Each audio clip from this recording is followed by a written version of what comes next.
Hi అండి. Hello నమస్తే. Welcome to Shivasatya's kitchen. ఈరోజు బెల్లపు పరమాన్నం ఎలా చేయాలో చూపించబోతున్నానండి. దసరా నవరాత్రుల్లో వరలక్ష్మి వ్రతం అప్పుడు మనం లక్ష్మీదేవికి నైవేద్యం పెట్టుకోవడానికి చేసుకునే పరమాన్నం అనమాట. దీనికోసం ఒక పాల ప్యాకెట్ పాలని నేను ఇలా వేడి చేసుకుంటున్నాను. పాలు కాగేలోపు ఇక్కడ బియ్యానికి ఆవు నెయ్యి పట్టించుకొని ఉంచుకోవాలి. ఇక్కడైతే నేను 2 గుప్పెళ్ళ బియ్యం తీసుకున్నానండి. దాంట్లో కొద్దిగా ఆవు నెయ్యి వేసి ఇలాగ కలిపేసుకొని రెడీ చేసి పెట్టుకోవాలన్నమాట. పాలు కాగిన తర్వాత మరుక్కొచ్చిన తర్వాత ఇలా నెయ్యి కలిపిన బియ్యాన్ని పాలల్లో వేసి ఉడికించుకోవాలి. పాలు చూడండి కాగిపోతున్నాయి కదా. సో ఇప్పుడు ఈ బియ్యాన్ని మనం ఇందులో కొద్ది కొద్దిగా వేసుకొని కలిపేసుకోవాలి. బియ్యం వేసిన తర్వాత ఒకసారి వెంటనే కలుపుకోవాలండి, లేదా బియ్యం అంతా ఇలా దగ్గరికి అతుక్కున్నట్టుగా అయిపోతుంది. బియ్యం వేసిన తర్వాత ఒకసారి చక్కగా కలిపేసుకుని సిమ్లో పెట్టుకుని ఉడికించుకోవాలండి. హైలో పెట్టద్దు. హైలో పెడితే ఏంటంటే మాడిపోతుంది, అడుగంటిపోతుంది, ఉడకదు. సో మనం ఏంటంటే సిమ్లో పెట్టుకుని చక్కగా నెమ్మదిగా ఉడికించుకోవాలి. ఇలా పాలతో ఉడికిన పరమాన్నం చాలా టేస్టీగా ఉంటుందండి. ఇక్కడ నేను 2 యాలకుల్ని దంచి వేస్తున్నాను. అలాగే కొద్దిగా ఆవు నెయ్యి కూడా వేసి ఉడికిస్తున్నాను. అలా నెయ్యితో కలిపి ఉడికింది మంచిగా స్మెల్ అది బాగుంటుంది. మీరు కావాలంటే యాలకుల పొడినైనా వేసుకోవచ్చు. ఇలాగా అన్నీ వేసేసుకున్న తర్వాత చక్కగా సిమ్లో పెట్టి ఉడికించుకోవాలి. నేనైతే అస్సలు వాటర్ పోయకుండా ఓన్లీ పాలతోనే ఉడికించి చేస్తున్నానండి. ఇలా పాలతో ఉడికించి చేసుకుంటే చాలా టేస్టీగా ఉంటుంది. చూసారా దగ్గరకు పడిపోయింది కదా ఆల్మోస్ట్. ఇప్పుడు తురిమిన బెల్లాన్ని యాడ్ చేసేసుకోవాలి. నేనైతే ఇక్కడ 2 గుప్పెళ్ళ బెల్లాన్ని యాడ్ చేస్తున్నాను. అస్సలు వాటర్ వేయకుండా ఇలా చేసుకుంటే పరమాన్నం చాలా రుచిగా ఉంటుందండి. అలాగే మీరు బెల్లంకి బదులుగా పంచదార కూడా వేసుకొని చేసుకోవచ్చు. కానీ ఎక్కువగా మనం బెల్లం పరమాన్నాన్ని నివేదన చేస్తాం కాబట్టి నేను బెల్లంతో చేస్తున్నాను. క్షీరాన్నం మీరు పంచదారతో అయినా బెల్లంతో అయినా చేసుకోవచ్చు. చూసారు కదా దగ్గర పడిపోయిందండి, రెడీ అయిపోయింది. ఇప్పుడైతే నేను కొద్దిగా నెయ్యి వేడి చేసుకుని జీడిపప్పు కిస్మిస్ వేయించుకొని అందులో పరమాన్నంలో కలుపుతాను. మీకు ఇలా అవసరం లేదు అంటే ఒట్టి పరమాన్నాన్నైనా నైవేద్యం పెట్టేసుకోవచ్చు. లేదంటే ఇలాగ జీడిపప్పు కిస్మిస్ వేయించి అందులో కలుపుకొని పెట్టుకోవచ్చు. బెల్లాన్ని ముందే వేయొద్దండి. బియ్యం పూర్తిగా ఉడికిన తర్వాతే బెల్లం యాడ్ చేయండి. లేదంటే కొంచెం మెతుకు గట్టిగా ఉండిపోతుంది పరమాన్నంలో. బాగా ఉడికిన తర్వాత లాస్ట్లో బెల్లం యాడ్ చేసుకుని ఒక 4-5 నిమిషాలు ఉడికించేసుకుంటే పరమాన్నం రెడీ అయిపోతుంది. చాలా చాలా టేస్టీగా ఉంటుందండి. ఫుల్ క్రీమ్ మిల్క్ అయితే ఇంకా చాలా బాగుంటుంది. తప్పకుండా ట్రై చేయండి. ఇప్పుడు అమ్మవారికి నైవేద్యంగా పెట్టుకునే దద్దోజనం ఎలా చేసుకోవాలో చూద్దామండి. దద్దోజనం కోసం అన్నాన్ని రెడీ చేసి పెట్టుకోవాలి. ఇక్కడ నేను 1 కప్పు బియ్యానికి 3 కప్పుల వాటర్ వేసుకుని ఉడికించుకొని పెట్టుకున్నాను రైస్ని. అలాగే ఒక పెరుగు ప్యాకెట్ని తీసుకుని ఇలాగ ఒక బౌల్లో వేసుకుని చిలికేసుకుని రెడీ చేసి పెట్టుకోవాలి. ఇప్పుడు దీనికి పోపు ప్రిపేర్ చేసుకుందాం. పోపు కోసం ఒక మూకుట్లో కొద్దిగా ఆవు నెయ్యి, నూనె 2 కలిపి నేను పోపు పెడుతున్నానండి. ఒట్టి నెయ్యితో అయినా సరే పోపు పెట్టుకోవచ్చు, చాలా బాగుంటుంది. పోపు కోసం శనగపప్పు, మినపప్పు, ఆవాలు, జీలకర్ర, ఒక ఎండుమిరపకాయ, ఒక టీ స్పూన్ మిరియాలు వేస్తున్నానండి. మిగతా శనగపప్పు, మినపప్పు 1 స్పూను, ఒక హాఫ్ స్పూన్ జీలకర్ర, హాఫ్ స్పూన్ ఆవాలు వేసుకొని ఇలాగా వేపుకోవాలి. పోపు కొద్దిగా వేగిన తర్వాత జీడిపప్పు కిస్మిస్ కూడా వేసుకొని వేపుకోవాలండి. జీడిపప్పు కిస్మిస్ వేస్తే చాలా బాగుంటుంది. లేదా దద్దోజనం అంతా ప్రిపేర్ చేసుకున్న తర్వాత లాస్ట్లో మీరు దానిమ్మ గింజల్ని కలుపుకున్నా కూడా చాలా బాగుంటుంది. పోపు వేగిపోయిందండి. ఇప్పుడు నేను ఒక టీ స్పూన్ వాము వేస్తున్నాను. వాము కూడా వేసేసుకొని ఒకసారి బాగా కలిపేసుకుని ఫ్రై చేసేసుకోవాలి. ఇప్పుడు సన్నగా తరిగి పెట్టుకున్న అల్లం, పచ్చిమిర్చి చీలికలు కూడా వేసుకుని బాగా కలిపేసుకోవాలండి ఒకసారి. అలాగే ఇక్కడ పావు టీ స్పూను ఇంగువను యాడ్ చేస్తున్నాను. ఇంగువ కూడా వేసేసి ఒకసారి బాగా కలిపేసుకొని రెడీ చేసుకోవాలి పోపుని. కొద్దిగా కరివేపాకు కూడా యాడ్ చేసుకోండి. కరివేపాకు వేసుకొని కలిపేసుకున్న తర్వాత మనం పెరుగుని రెడీ చేసి పెట్టుకున్నాం కదండి, అందులో రుచికి సరిపడా సాల్టు, మనం ఫ్రై చేసుకున్న ఈ పోపు, అలాగే మనం ఉడికించుకున్న అన్నాన్ని వేసి కలిపేసుకుంటే ఎంతో రుచిగా ఉండే దద్దోజనం రెడీ అండి. ఇప్పుడు అమ్మవారికి నైవేద్యంగా పెట్టుకునే శనగపప్పు బియ్యం పాయసం ఎలా తయారు చేయాలో చూపించబోతున్నానండి. చాలా సింపుల్గా దీన్ని తయారు చేసుకోవచ్చు. దీనికోసం నేను ఒక అరకప్పు బియ్యం, ఒక టేబుల్ స్పూన్ శనగపప్పు తీసుకుంటున్నాను. ఒక గిన్నెలోకి అరకప్పు బియ్యం, అలాగే ఒక టేబుల్ స్పూన్ శనగపప్పు వేసుకొని చక్కగా 2 సార్లు కడిగేసుకొని దీన్ని కుక్కర్లో పెట్టుకొని ఒక 4, 5 విజిల్స్ వరకు ఉడికించేసుకోవాలండి.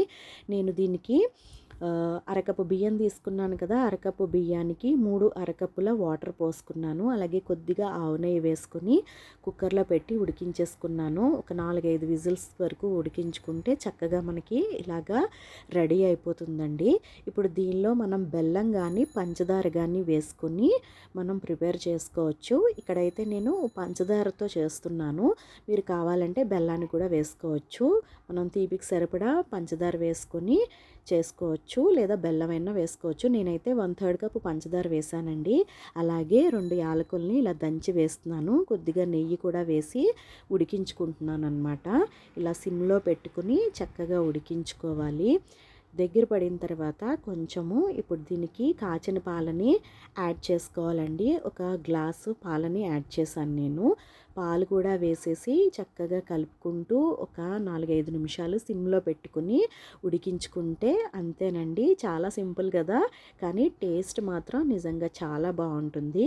మీరు దీన్ని బెల్లంతో కావాలంటే బెల్లంతో, పంచదారతో అంటే పంచదారతో తయారు చేసుకోవచ్చు. చాలా సింపుల్గా ఫాస్ట్గా అయిపోయే ప్రసాదం. తప్పకుండా ట్రై చేయండి. ఇప్పుడు అమ్మవారికి నైవేద్యంగా పెట్టుకునే అల్లం గారెలు ఎలా తయారు చేసుకోవాలో చూద్దామండి. గారెల కోసం నేను 2 గ్లాసుల మినపప్పు తీసుకుంటున్నాను. ఇది పావు గ్లాస్ అనమాట. పావు గ్లాస్తో 2 పావుల మినపప్పు, అలాగే కొద్దిగా బియ్యం వేసుకుంటున్నాను. ఇలా బియ్యం వేయడం వల్ల ఏంటంటే గారెలు మనకి చిన్న క్రిస్పీనెస్ వచ్చి బాగుంటాయండి. మొత్తం కలిపి ఒక టేబుల్ స్పూన్ బియ్యం వేసాను. ఇప్పుడు వీటిని చక్కగా కడిగేసుకోవాలండి. కడిగేసుకున్నాను. మినపప్పుని బియ్యాన్ని కలిపి చక్కగా 2 సార్లు కడిగేసుకోవాలన్నమాట. ఇప్పుడు తగినన్ని నీరు పోసుకొని దీన్ని 2-2.5 గంటల సేపు నానబెట్టుకోవాలండి. గారెలకి ఎక్కువసేపు నానబెట్టుకోవాల్సిన అవసరం లేదు. ఎక్కువసేపు నానినా మనకి నూనె ఎక్కువ పీల్చేస్తాయి. చూసారు కదా, చక్కగా నానిపోయింది పప్పు. ఇప్పుడు దీన్ని గ్రైండర్లో కానీ మిక్సీలో కానీ చక్కగా గారెలు వేసుకోవడానికి అనువుగా గట్టిగా రుబ్బుకోవాలన్నమాట. చూసారు కదా, ఇలాగే ఈ విధంగా మనం గారెల పిండిని రుబ్బుకోవాలి. ఇందులో చిన్నగా తరుక్కున్న అల్లం ముక్కలు, సన్నగా తరుక్కున్న పచ్చిమిర్చి, కొద్దిగా జీలకర్ర, అలాగే సన్నగా తరుక్కున్న కరివేపాకు, సన్నగా తరుక్కున్న కొత్తిమీర కూడా వేసుకుని బాగా కలిపేసుకోవాలి. నేను పిండి రుబ్బుతున్నప్పుడే సాల్ట్ వేసేసానండి, అప్పుడైతే బాగా కలిసిపోతుందని. చెయ్యిని ఇలా తడి చేసుకుని కొద్దిగా ఇలా గారెల ముద్దను తీసుకుని ఇలా ఎగరేస్తూ స్మూత్గా చేసుకుని మధ్యలోకి ఇలా హోల్ చేసుకుని నూనెలో వేసుకుని ఫ్రై చేసుకోవాలి. చూసారు కదా, ఇలా ఈ విధంగా హోల్ చేసుకుని నూనెలో వేసుకుని 2 వైపులా చక్కగా అటు ఇటు తిప్పుకుంటూ గారెలు వేగే వరకు వేయించుకోవాలండి. ఇలా మధ్యలో హోల్ చేస్తే చక్కగా గారెలు పచ్చిదనం లేకుండా మధ్యలో కూడా చక్కగా వేగిపోతాయి అన్నమాట. చూసారు కదా, ఇంతే అండి. నురగ ఎక్కువగా ఉంది కదా, ఆ నురగ తగ్గిపోతే గారెలు వేగిపోయినట్టే. అమ్మవారికి నైవేద్యంగా పెట్టుకునే కదంబం రెసిపీని ఎలా తయారు చేయాలో ఇప్పుడు చూద్దామండి. ఈ కదంబం ప్రిపేర్ చేసుకోవడానికి ఇక్కడ నేను 1 కప్పు బియ్యాన్ని తీసుకుంటున్నాను. అలాగే 1 కప్పు బియ్యానికి అరకప్పు కందిపప్పును కూడా తీసుకుని రెండింటిని కలిపి చక్కగా 2 సార్లు కడిగేసుకుని కుక్కర్లో పెట్టి ఉడికించుకోవాలండి. 1 కప్పు బియ్యానికి నేను ఇక్కడ 4 కప్పుల వాటర్ పోసుకుని 4-5 విజిల్స్ వరకు కుక్కర్లో పెట్టి ఉడికించుకోవాలి. అలాగే చింతపండుని కొద్దిగా వాటర్ పోసుకుని నానబెట్టుకోవాలి. ఇక్కడ నేను 2 నిమ్మకాయ సైజ్ అంతా చింతపండుని తీసుకున్నాను. అలాగే ఒక పక్కన కుక్కర్లో బియ్యాన్ని పెట్టి ఉడికించేసుకుంటున్నాను అనమాట, బియ్యాన్ని కందిపప్పుని. ఇప్పుడు మనం కూరగాయల్ని కొద్దిగా బాండీలో నూనె వేసి వేడి చేసుకొని కూరల్ని కొద్దిగా ఫ్రై చేసుకోవాలండి. ఇక్కడ నేనైతే గ్రీన్ పీస్, క్యారెట్, తెల్లంకాయ, నల్లంకాయ, అలాగే కీరా తీసుకుంటున్నాను. టమాటా కూడా తీసుకుంటున్నాను. పచ్చిమిరపకాయలు కూడా ఇందులోనే వేసేసాను నేను. ఇప్పుడు దీన్ని మనం కొద్దిగా వేడెక్కిన ఈ నూనెలో ఈ కూర ముక్కల్ని వేసుకొని కొద్దిగా ఫ్రై చేసుకోవాలన్నమాట. మరి ఎక్కువసేపు అవసరం లేదు, మరి మెత్తగా అయ్యే వరకు కొద్దిగా 2-3 నిమిషాలు ఫ్రై చేసుకొని తర్వాత వాటర్ పోసుకొని ఉడికించుకోవాలండి. కుక్కర్లో పెడితే ఏంటంటే మరి మెత్తగా ఉడికిపోతాయి, మరి పేస్ట్గా అయిపోతాయి, బాగోదు అలాగా. అందుకని మనం ఇలా సెపరేట్గా ఉడికించుకుంటే బాగుంటుంది. అలాగే ఇక్కడ నేను కొద్దిగా కరివేపాకు, కొద్దిగా పసుపు, అలాగే కొద్దిగా సాల్ట్ వేసి ఒకసారి బాగా కలిపేసుకుంటున్నాను. తర్వాత కొద్దిగా వాటర్ పోసుకొని ఉడికించుకోవాలండి. మీడియం ఫ్లేమ్లో పెట్టుకుని కూర ముక్కల్ని ఉడికించుకోవాలి. ఈ కూర ముక్కలు ఉడికేలోపు మనకి రైస్ కూడా ఉడికిపోయి రెడీ అయిపోతుంది. మీ దగ్గర అవైలబుల్గా ఉన్న ఏ కూరలనైనా తీసుకోండి. చక్కగా ములక్కాడ, బెండకాయ, ఆనపకాయ, మీ దగ్గర ఇంకా ఉంటే తీయ దుంపలు కూడా వేసుకోవచ్చు. నా దగ్గర అవేమీ లేవు. నా దగ్గర ఉన్న కూరలతోని నేను చేసేస్తున్నాను. అలాగే ఒక 2 టమాటాలను కూడా వేసుకుంటున్నానండి. కూర ముక్కలు ఉడికిపోయాయి. ఇప్పుడు మనం చింతపండు రసాన్ని పిసికి వాటర్ని ఇందులో వేసేసుకోవాలి. తగినంత వేసుకోవాలి. ఇది ఇలా మరుగుతూ ఉన్నప్పుడే ఒక 4 బెల్లం ముక్కల్ని వేస్తున్నానండి. బెల్లం ఇలాగే ఉడుకుతూ ఉన్నప్పుడు వేసేస్తే చక్కగా ఇందులో కరిగిపోతుంది. చూసారు కదా, రైసు కందిపప్పు కూడా ఉడికిపోయింది, చక్కగా రెడీ అయిపోయింది. మనం ఇప్పుడు ఈ కూర ముక్కలు, చింతపండు పులుసు దాంట్లోనే ఈ ఉడికించుకున్న కందిపప్పు బియ్యాన్ని, ఈ రైస్ని మనం యాడ్ చేసేసుకోవాలి. ఇలాగ మీడియం ఫ్లేమ్లో పెట్టి ఉడికించుకుంటూ ఉంటే నెమ్మదిగా చక్కగా ఉడుకుతుందండి. ఇప్పుడు దీనికి తగినంత సాల్ట్ వేసేసుకోవాలి. సాల్ట్ కూడా వేసేసుకుని చక్కగా ఒకసారి కలిపేసుకుంటే సిమ్లోనే ఉడికించండి. అలా ఉడుకుతూ ఉండగా మనం దీనికి సాంబార్ పొడిని యాడ్ చేసేసుకోవడమే.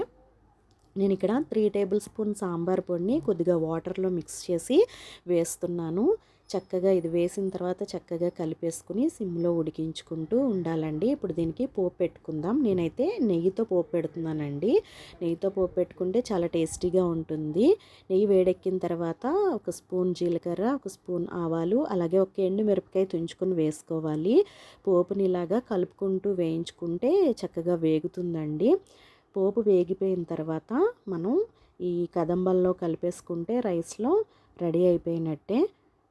పోపు కూడా వేగిపోయిందండి. ఇప్పుడు నేను ఒక పావు టీ స్పూను ఇంగు యాడ్ చేస్తున్నాను.